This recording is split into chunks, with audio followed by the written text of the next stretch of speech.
Hello everyone, welcome to विद्या मंदिर classes and I am Tanuja your chemistry mentor. तो आज हम कंटिन्यू करते हैं थर्मोडायनामिक्स पार्ट 6 के साथ। इससे पहले वाले पार्ट में हमने हीट कैपेसिटी पढ़ा था और डिग्री ऑफ फ्रीडम हमने देखा था। तो उसके बाद हम लोग करते हैं कंटिन्यू आगे वर्क के साथ। अब इसके बाद हम पढ़ने वाले हैं बच्चों वर्क। ठीक है, तो वर्क क्या होता है? देखो अभी तक हमने फर्स्ट लॉ ऑफ थर्मोडायनामिक्स में क्या पढ़ा था, delta U is equal to Q plus W, यानी कि जो एनर्जी है, एनर्जी मतलब मैं क्या बोल सकती हूँ, डेल्टा यू जो एनर्जी था वो दो टर्म से मिलके बना है। या तो आप एनर्जी चेंज कर सकते हैं in the form of heat, heat change करके, या फिर आप वर्क डन करके, सिस्टम पे वर्क करके, या सिस्टम वर्क करेगा सराउंडिंग पे। तो energy can be changed via heat और वर्क। ठीक है, अब ये जो वर्क होता है ये दो तरीके से होता है। एक होता है मैकेनिकल और एक वे होता है नॉन मैकेनिकल। अब ये हम आगे गिब्स फ्री एनर्जी के लिए इनके मतलब इसको जो हम एक्सपैंड करके पढ़ते हैं आगे गिब्स फ्री एनर्जी के आसपास पढ़ेंगे।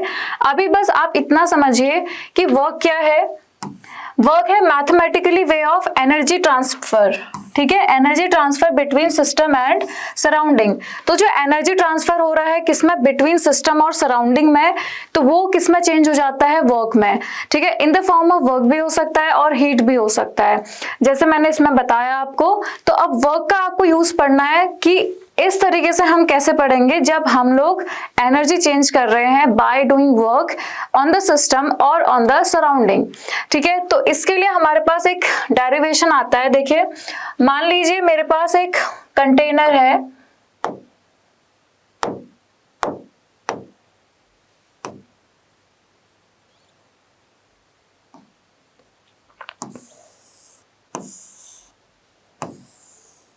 और इसमें हमने कुछ आइडियल गैस रखी हुई है।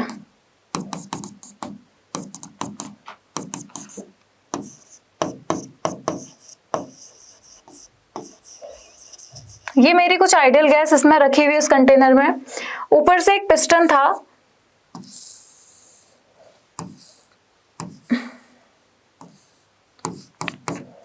ये है आपका पिस्टन। एक पिस्टन ऊपर से रखा। अब जो ये पिस्टन फोर्स लगाता है बच्चों वो होता है आपका पी एक्सटर्नल।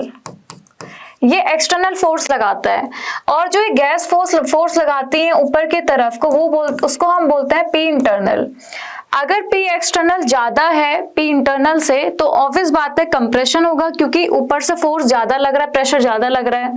तो मान लीजिए आपका कंप्रेशन हो गया और वो कंप्रेशन यहां तक हुआ, मतलब ये जो लेंथ है मान लीजिए इसको हम L मान लेते हैं या X मान लेते हैं, और जो इनिशियल वॉल्यूम था उसको हमने मान लिया V1 और इसको हमने मान लिया V2। ठीक है, ये इनिशियल वॉल्यूम है ये वाला, और ये वाला आपका फाइनल वॉल्यूम है। तो V1 V2 और ये जो L है ये क्या है आपका डिस्प्लेसमेंट, या आप बोले कंप्रेशन के बाद कितना कंप्रेस हुआ आपका पिस्टन, तो ये बताता है आपको L। अब हमें निकालना है इसमें वर्क डन।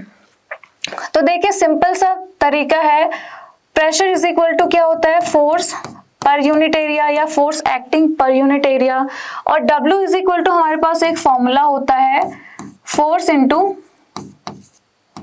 डिस्प्लेसमेंट।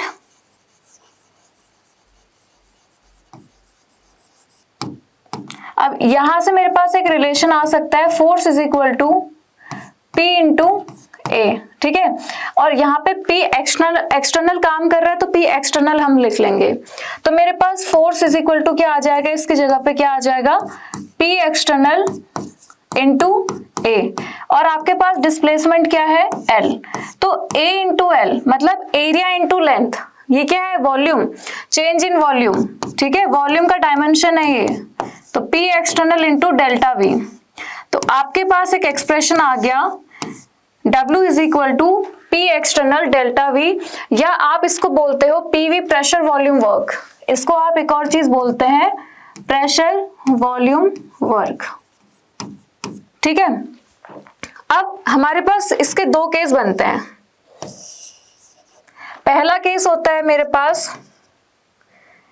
एक्सपेंशन का। एक्सपेंशन मतलब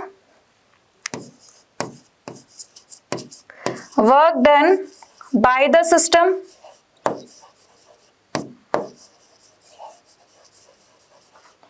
और एक केस बनता है मेरे पास कंप्रेशन का।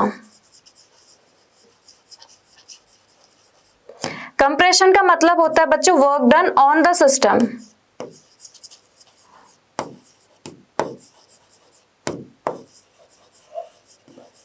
अब हम देखते हैं, अगर मैं आपसे बोलूं अगर एक्सपेंशन हो रहा है तो आपका जो डेल्टा वी है मतलब V2 माइनस V1, तो एक्सपेंशन में आपका एक्सपेंड हो रहा है तो V2 बड़ा होगा और V1 छोटा होगा, ठीक है।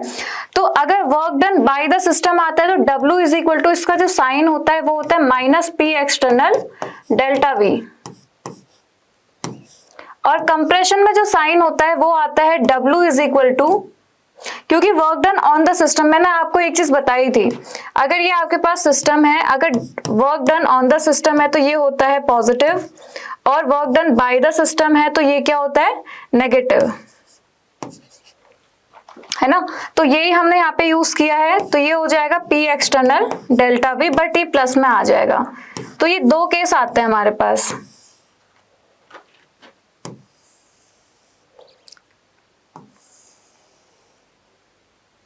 चलिए अब इसके बाद हम लोग पढ़ते हैं, देखो हमारे पास आ गया, इस फॉर्मूले को आप याद रखना, W is equal to minus P external delta V या P एक्सटर्नल डेल्टा V।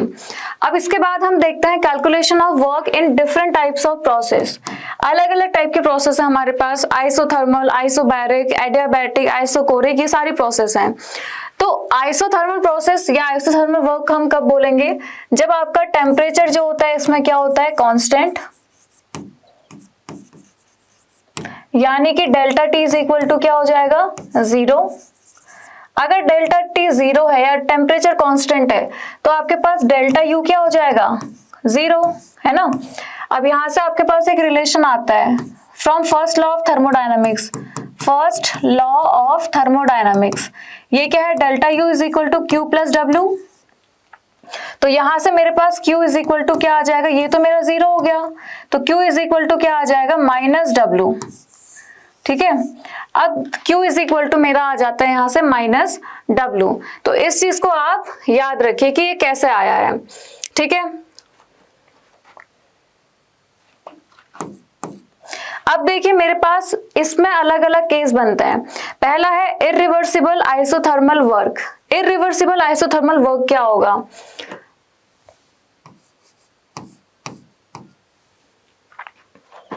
तो W इज इक्वल टू क्या है मेरे पास minus P external delta V।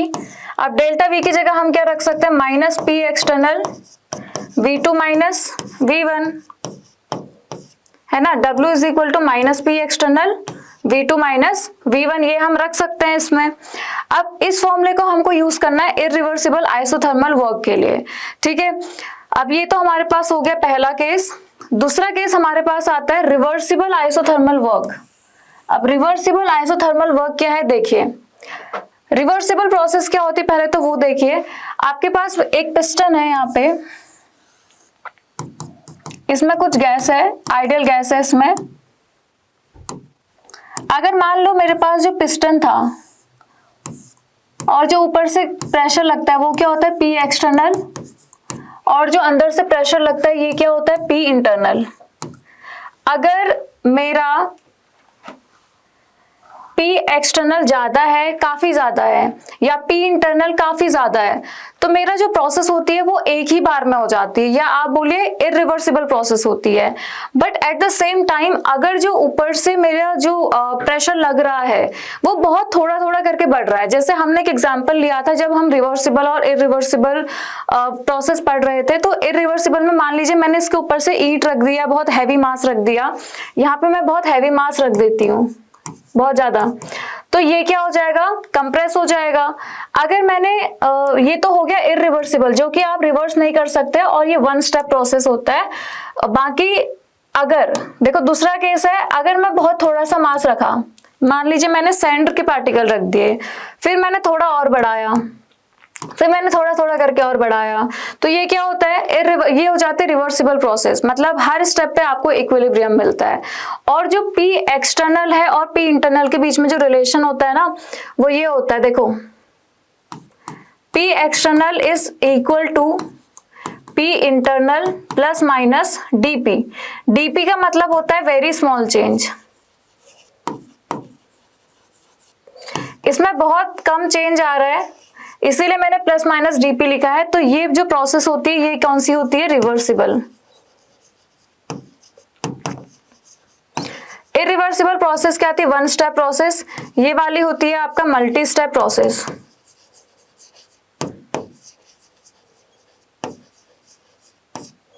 चलिए अब इसमें हम करते हैं आगे, इस कैलकुलेशन को इसमें हम यूज करते हैं। ठीक है,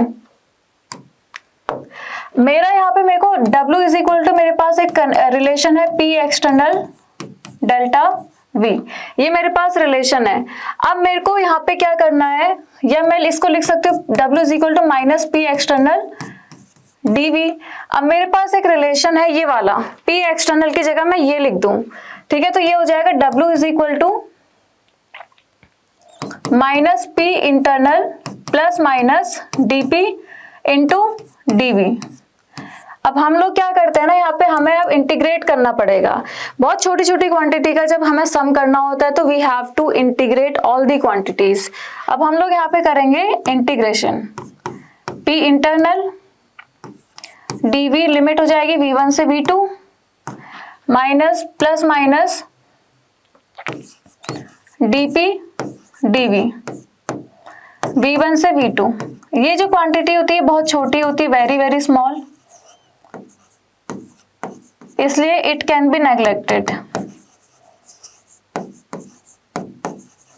और यहां पे हम लोग करते हैं minus nRT upon V dV। nRT बाहर आ जाएगा और 1 अपॉन V dV का जो इंटीग्रेशन होता है वो होता है ln V। फिर लिमिट रख के ln V2 माइनस V1 यानी कि ln V2 अपॉन V1 आ जाएगा। जो हमारे पास W रिवर्सिबल का फाइनल रिलेशन आता है वो आता है minus nRT ln V2 upon V1। या एक और आता है minus nRT ln P1 upon P2। हमारे पास दो रिलेशन आते हैं। ठीक है, तो इन दो रिलेशन को याद रखना कि हमने रिवर्सिबल में कौन कैसे किया, माइनस P एक्सटर्नल, ये हमारे पास क्या आ गया एक रिलेशन है, ये वाला हमने यहाँ पे यूज किया है। ठीक है, और इसको हमने नेग्लेक्ट कर दिया और फाइनल जो हमारे पास रिलेशन आया वो आया W reversible is equal to minus nRT ln V2 upon V1 and W reversible is equal to minus nRT ln P1 upon P2। ठीक है, अब देखिए free expansion and compression. Third case है फ्री एक्सपेंशन। क्या होता है free expansion का मतलब होता है expansion of gas in vacuum. मतलब यहाँ पे जो प्रेशर होता है ना वो जीरो होता है। ठीक है, प्रेशर जीरो, यहाँ पे Q जीरो होता है, आपके पास Q zero, W zero, delta H delta U zero, सारी क्वांटिटीज इसमें जीरो हो जाती हैं क्योंकि यहाँ पे P एक्सटर्नल जीरो होता है। ठीक है, और फ्री एक्सपेंशन है तो कोई फोर्स काम नहीं कर रहा है, कुछ नहीं है, ना हीट का एक्सचेंज हो रहा है ना वर्क हो रहा है। ठीक है, तो ये सारी क्वांटिटीज इसमें जीरो हो जाती है। ये फ्री एक्सपेंशन सबके लिए, फ्री एक्सपेंशन या कंप्रेशन दोनों के लिए है और सारी प्रोसेस में ये एप्लीकेबल होगा, not only in isothermal but ये सभी में यूज होगा आपका रिलेशन। ठीक है, तो ये आई होप आपको क्लियर है ये सारे रिलेशन। इसके बाद हम लोग आते हैं आइसोकोरिक वर्क में। आइसोकोरिक वर्क का मतलब क्या होता है, आइसोकोरिक प्रोसेस जो होती है वो क्या होती है, जिसमें वॉल्यूम इज इक्वल टू होता है जीरो, सॉरी कांस्टेंट, तो डेल्टा V क्या हो जाएगा जीरो, क्योंकि वॉल्यूम क्या था कांस्टेंट। अगर वॉल्यूम कांस्टेंट तो डेल्टा V जीरो। ठीक है, तो आपका डेल्टा V जीरो है तो W क्या हो जाएगा, W है minus P external delta V, तो यहां से मैं क्या लिख लूं W is equal to zero. ठीक है, तो W जीरो आ जाता है इसमें। अगर मैं फर्स्ट लॉ ऑफ थर्मोडायनेमिक्स में लगाऊं इस रिलेशन को तो delta U is equal to है Q प्लस W, ये हो जाएगा जीरो, तो delta U is equal to क्या आ जाएगा Q अब यहाँ पे एक खास बात है, मोस्ट इंपॉर्टेंट पॉइंट है, जो Q होता है नॉर्मल जो हीट होती है वो क्या होता है, पाथ फंक्शन।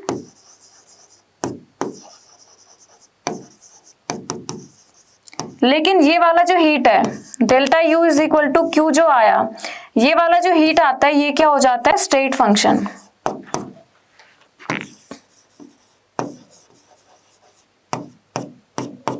ठीक है,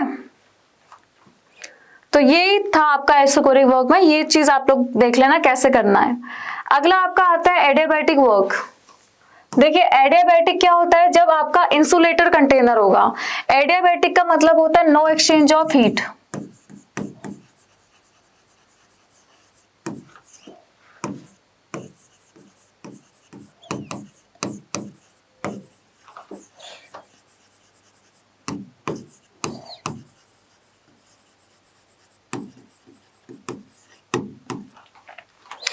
no exchange of heat between system and surrounding. अब यहां से आपका Q इज इक्वल टू है 0, तो आपका जो W आएगा, delta U is equal to क्या होता है, Q प्लस W। तो यहां से ये क्या आ जाएगा 0, और डेल्टा U क्या आ जाएगा, W एडियाबैटिक। अब ये जो W एडियाबैटिक है ये क्या है आपका, वैसे तो W आपका पाथ फंक्शन होता है, और यहाँ पे जो W एडियाबैटिक है जो कि डेल्टा U के इक्वल आया है ये हो जाएगा आपका स्टेट फंक्शन। ठीक है, तो ये चीज याद रखना। अब मैं आपको एक चीज यहाँ पे बता रही हूँ, रिलेशन बिटवीन, अब हम इसकी हेल्प से देखो, डेल्टा U का हम क्या लिखते हैं, NCV/dt।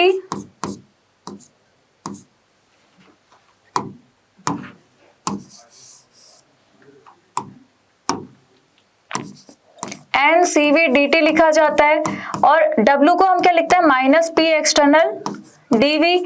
अब इसको ना हमें सॉल्व करना पड़ेगा, और इसको सॉल्व करके हमारे पास एक रिलेशन आता है, relation between pressure, temperature and volume in adiabatic process.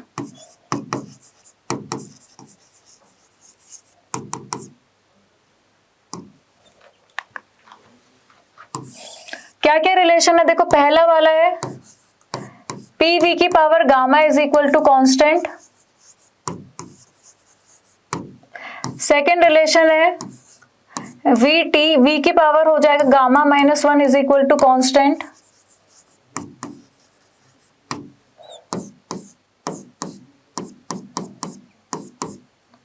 Third relation है P की पावर 1 माइनस गामा, T की power gamma is equal to constant. ये तीन रिलेशन आपको याद रखना है, ठीक है, काफी इंपॉर्टेंट रिलेशन है, इनको याद रख लेना। ये इनको इंटीग्रेट करके आया हुआ है, ठीक है, तो ये आप लोग देख लेना। बाकी ये तीन रिलेशन आपको अच्छे से याद रखने हैं, कैसे मतलब आप कंक्लूजन याद रखिए इसका कि कैसे ये आए हैं रिलेशन। अब देखो, अब हम करते हैं इसमें वर्क कैलकुलेशन। इसकी मैं अलग वीडियो बनाऊंगी, इसी चैनल पे आएगी, अलग वीडियो में बनाऊंगी इसकी, ठीक है। बाकी अभी आपको सिर्फ इतना याद रखना है।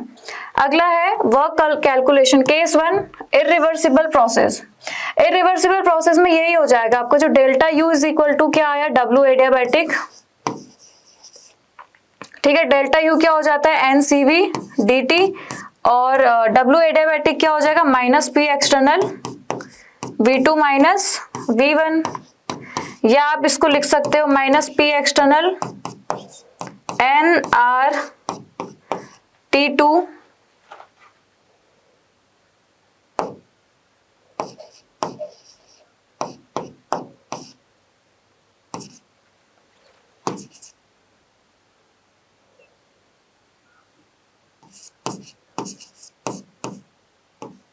ये भी आप इसको लिख सकते हैं, ठीक है। तो मतलब ये बस एक दूसरे में घूमते रहते हैं, आप इनको अगर अच्छे से देखेंगे तो आपको ना कुछ ही रिलेशन याद रखना है जिनको आपको बार बार यूज करना है। अब ये रिलेशन कैसे आया मैंने दोबारा बोलूंगी, मैं इसकी अलग से वीडियो बनाऊंगी, बट अभी आपको बस इतना याद रखना है कि ये रिलेशन क्या है। इनको यूज करके हमारे पास एक और यहाँ पे कैलकुलेशन आएगी, एडियाबैटिक रिवर्सिबल प्रोसेस। ये इसमें क्या है, देखिए एडियाबैटिक रिवर्सिबल प्रोसेस जो आती है,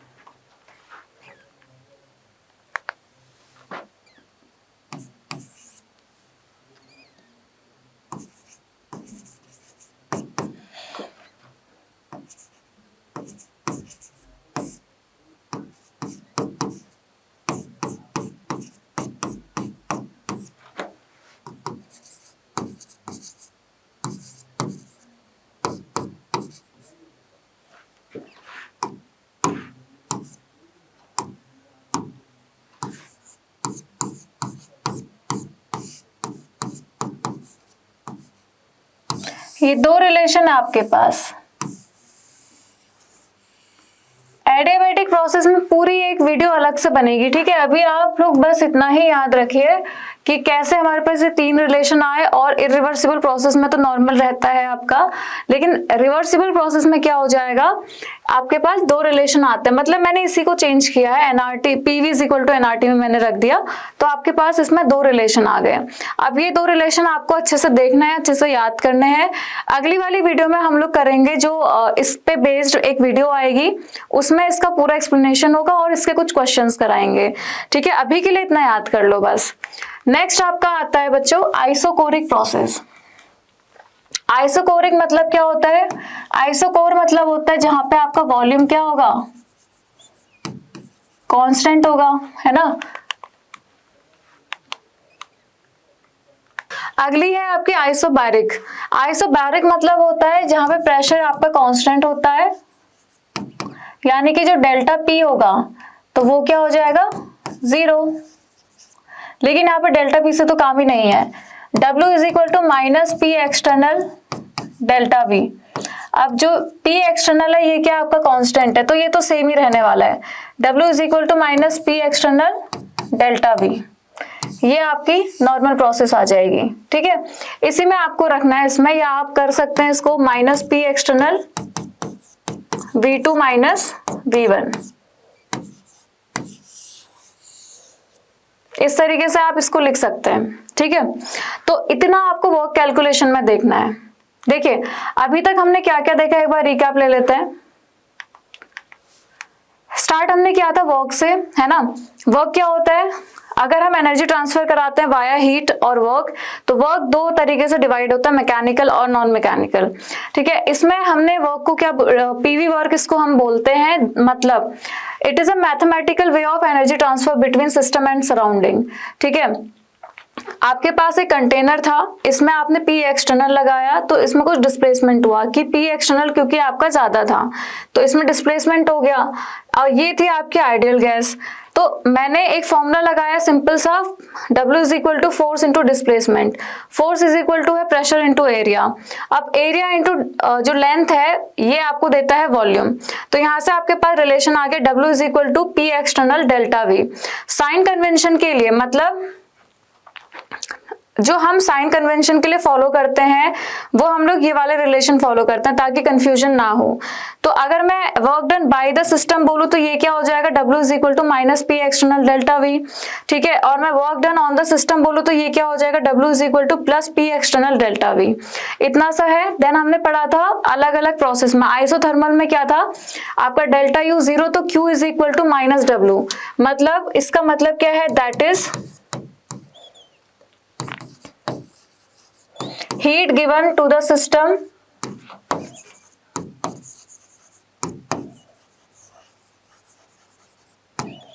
is transferred into work। इसका यही तो मतलब है। हीट का साइन क्या है इसमें, पॉजिटिव है, यानी कि आप सिस्टम को हीट दे रहे हो। आपने जितना हीट दिया सिस्टम को वो उतना वर्क करके आपको दे रहा है, यही बाद में जाके लिमिटेशन भी बनता है इसका, ठीक है। तो ये है हमारा आइसोथर्मल वर्क। इसमें हमने इरिवर्सिबल के लिए पढ़ा था जो कि नॉर्मल था, ठीक है। नॉर्मल आपको रिलेशन में रखना है, W is equal to minus P external delta V में। इरिवर्सिबल के लिए हमने कुछ प्रोसेस करी थी। पहले तो इरिवर्सिबल प्रोसेस को समझा था जिसमें आपका जो चेंज आता है प्रेशर में वो बहुत कम होता है। That means P external is equal to हम लिख सकते हैं P internal plus minus DP, ठीक है। DP मतलब very small change in pressure. अब इसको हमने यहाँ पे रख दिया, इंटीग्रेट कर दिया, तो हमारा फाइनल एक रिलेशन आया, W reversible is equal to minus NRT ln V2 upon V1, और W reversible is equal to V2 upon V1 के बदले हम P1 अपॉन P2 लिख सकते हैं। ये कौन सा रिलेशन हमसे आया था, ये वाला P1 V1 is equal to क्या होता है, P2 V2। तो V2 अपॉन V1 क्या हो जाएगा, P1 अपॉन P2। यहां से हमको ये चीज पता चली। अब free expansion and compression. Free expansion का मतलब होता है expansion of gas in vacuum. Vacuum में कोई भी सोर्स नहीं होता, ना प्रेशर होता है, ना हीट ट्रांसफर होता है, ना वर्क वहां पे होता है, तो सारी चीजें यहाँ पे जीरो हो जाती हैं। आइदर वो डेल्टा H हो और डेल्टा U हो, सब क्या हो जाएगा, जीरो, ठीक है। अब हम लोग पढ़ते हैं आगे आइसोकोरिक वर्क। तो V constant, that means work क्या हो जाएगा यहाँ पे 0। तो from first law of thermodynamics हम लोग क्या बोलते हैं, delta U is equal to Q। That means Q वैसे तो हम पाथ फंक्शन बोलते हैं, बट इस रिलेशन से हम इसको स्टेट फंक्शन बोल सकते हैं। मतलब इस रिलेशन में Q जो है वो स्टेट फंक्शन हो सकता है, ठीक है। अगला हमने देखा था एडियाबैटिक वर्क। मैंने आपको बोला था 3 रिलेशन आपको याद रखना है। वैसे तो एडियाबैटिक का मतलब होता है Q is equal to 0, that means delta U is equal to W adiabatic. अब सेम यहाँ पे W एडियाबैटिक क्या है, स्टेट फंक्शन, बट W क्या होता है, पाथ फंक्शन होता है, ठीक है। यहाँ पे हम क्या लिख सकते हैं, NCV/dt, और इसको हम लिख सकते हैं minus P external delta V। अब उसके बाद हमने 3 रिलेशन याद किए, PV की power gamma is equal to constant, V की power gamma minus 1 into T is equal to constant, P की पावर 1 माइनस गामा, T की power gamma is equal to constant.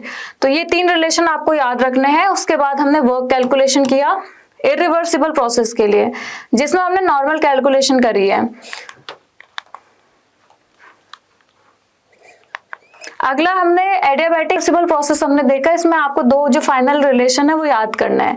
इसकी एक वीडियो की कैसे ये आता है, एक अलग से वीडियो बनेगी, इसमें हम न्यूमेरिकल्स भी उसमें प्रैक्टिस करेंगे, ठीक है। अभी लेकिन आप बस इतना याद करिए। अगला है आपका आइसोबारिक प्रोसेस। आइसोबार मतलब P कांस्टेंट है, तो ये आपका ये रिलेशन यूज हो जाएगा, ठीक है। नेक्स्ट हम लोग पढ़ते हैं बच्चों comparison of work done in different types of process, यानी कि आपको अलग अलग टाइप की प्रोसेस दी होती हैं।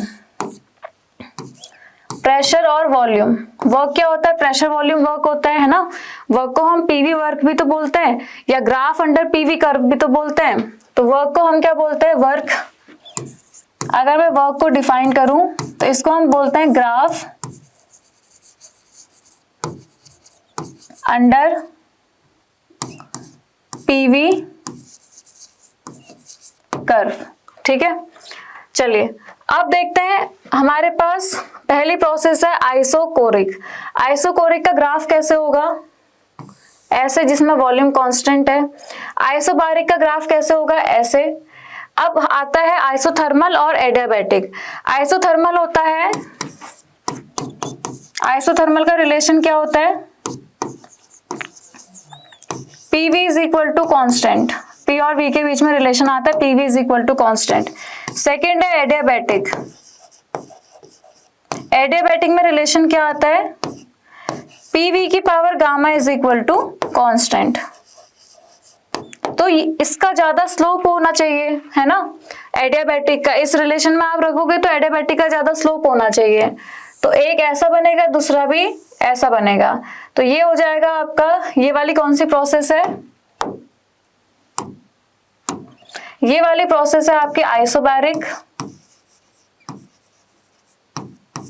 ये वाली प्रोसेस है आपकी आइसोथर्मल। ये वाली प्रोसेस है आपकी एडियाबैटिक।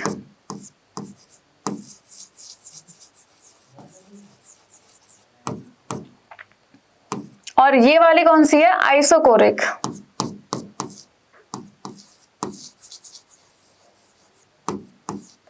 समझ गए।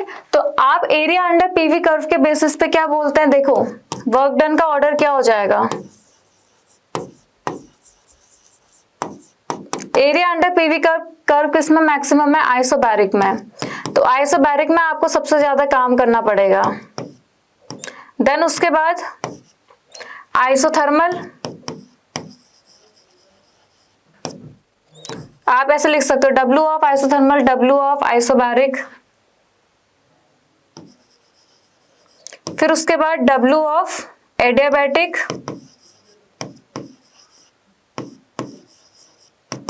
Then W of isochoric. देखो आइसोकोरिक में तो W 0 ही आ रहा था, अगर आप देखें तो डेल्टा V क्या था, उसमें 0 था, तो W क्या आ रहा था, 0। तो सबसे कम लीस्ट काम उसमें करना पड़ रहा था। अब इसी के बेसिस में आपको एक ऑर्डर पूछती हूँ, स्लोप। स्लोप किसमें सबसे ज्यादा है बताइए। अगर आप डायग्राम को देख सकते हैं तो इसमें पता चलेगा स्लोप किसका सबसे ज्यादा, आइसोकोरिक का, है ना। तो स्लोप किसका सबसे ज्यादा होगा, आइसोकोरिक का, और सबसे कम किसका होगा, आइसोबैरिक का। स्लोप को आप कैसे देखते हो, कितना ये इंक्लाइन कर रहा है, किससे ऐसे कितना इंक्लाइन कर रहा है, देखो ये सबसे ज्यादा, इसमें सबसे ज्यादा स्लोप है, फिर इसमें और इसमें सबसे कम स्लोप है, ठीक है। तो आप देखोगे कि सबसे ज्यादा स्लोप है किसका, आइसोकोरिक का, और सबसे कम स्लोप किसका है, आइसोबारिक का। फिर है आइसोथर्मल, उसके बाद है एडियाबैटिक, उसके बाद आता है आइसोकोरिक। तो देखो जितना ज्यादा स्लोप उतना कम काम, इसको आप ऐसे कनेक्ट कर सकते हो, जितना ज्यादा स्लोप होगा जैसे आइसोकोरिक का है सबसे ज्यादा, उतना कम काम आपको करना पड़ रहा है, इसको इस तरीके से याद कर लो। और जितना कम स्लोप यानी कि आइसोबारिक का, उतना ज्यादा आपको काम करना पड़ेगा। और दूसरा तरीका है एरिया अंडर पीवी कर्व या पीवी ग्राफ, आप देख के बता सकते हो कि किसमें सबसे ज्यादा वर्क डन होगा, ठीक है। तो ये चीज याद कर लेना, अच्छे से समझ लेना इस ग्राफ को, समझ गए सब। चलिए आगे बढ़ते हैं। Work done in cyclic process, इसका मैं एक एग्जांपल देके बताती हूँ। अच्छा ये कैसे निकालते हैं वो पहले बता देती हूँ। वो हम निकालते हैं एरिया ऑफ साइकिल, एरिया निकाल दो साइकिल का, कैसे होगा वो देखना। एग्जांपल दे के समझते हैं। आपको एक पीवी कर्व दिया हुआ है, इसमें एक साइक्लिक प्रोसेस है, ए से शुरू होके बी सी और वापस ए पे जा रही है। यानी कि आप क्या कर सकते हो, आपको क्या निकालना पड़ेगा अब इसमें,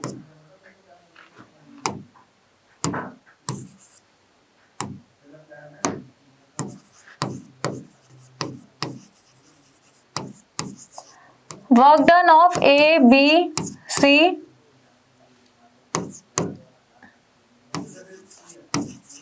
ये कैसे निकालते हैं देखो।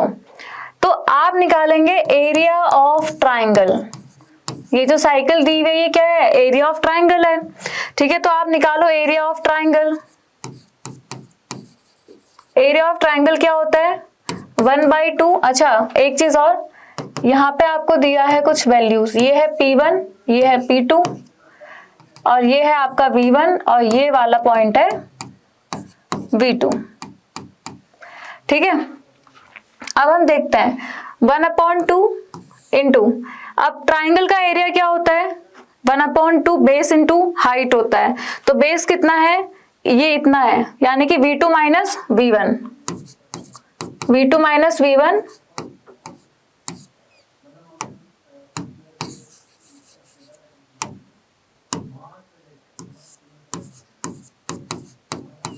एंड हाइट कितनी है देखो इतनी, मतलब P2 माइनस P1। तो इस तरीके से आप इसमें वैल्यूज निकालते हो। अब दूसरा एग्जांपल एक और ले लेते हैं।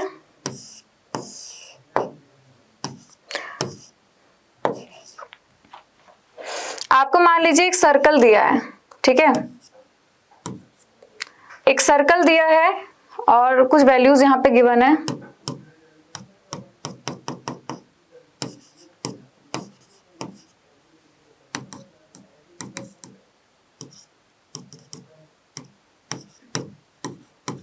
तो आप क्या निकालोगे, area of circle. Area of circle क्या होता है, पाई आर स्क्वायर। आर क्या होती है, रेडियस। ये होता है आपका क्या, डायमीटर। इसको डिवाइड बाय 2 कर देना, रेडियस आ जाएगा, ठीक है। तो ये कितना हो जाएगा, पाई आर क्या क्या है आपका देखो, P2 minus P1 upon 2 into V2 minus V1 ये वाला डायमीटर अपॉन 2। तो ये आपका आ जाएगा एरिया ऑफ सर्कल या work done in cyclic process, ठीक है। तो इस तरीके से आपको एरियाज निकालने पड़ते हैं। अब देखिए, अब एक चीज और, मान लीजिए आपको 2 ग्राफ दिए हैं, एक में है आपका क्लॉकवाइज साइकिल और दूसरे में है आपकी एंटी क्लॉकवाइज।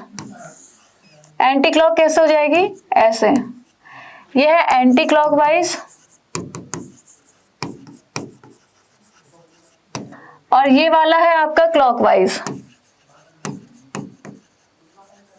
ठीक है, सेम वही, मतलब वैल्यूज आप कुछ भी रख लीजिए। तो जो क्लॉकवाइज साइकिल का वर्क डन होता है ना, वर्क डन इन क्लॉकवाइज,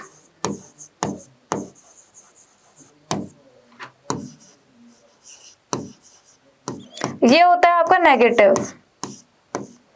और work done in anti clockwise cycle होता है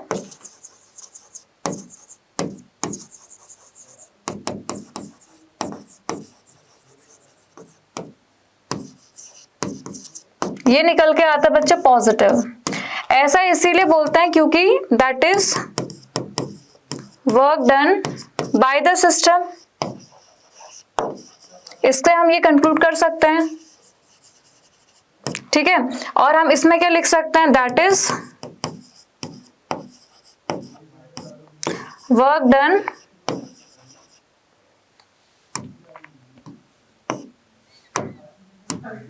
ऑन द सिस्टम, ये हम बोल सकते हैं, है ना। तो इन दोनों से हमें क्या कंक्लूजन मिला, क्लॉकवाइज साइकिल में वर्क डन आप नेगेटिव लेंगे और एंटी क्लॉकवाइज में आपको पॉजिटिव लेना पड़ेगा, ठीक है। तो बस आज लेक्चर यहीं पे खत्म करते हैं। Thank you so much everyone. Next lecture में हम लोग आगे बढ़ेंगे थर्मोडायनेमिक्स के लेक्चर्स के साथ, तो बने रहिए, stay tuned. Thank you so much.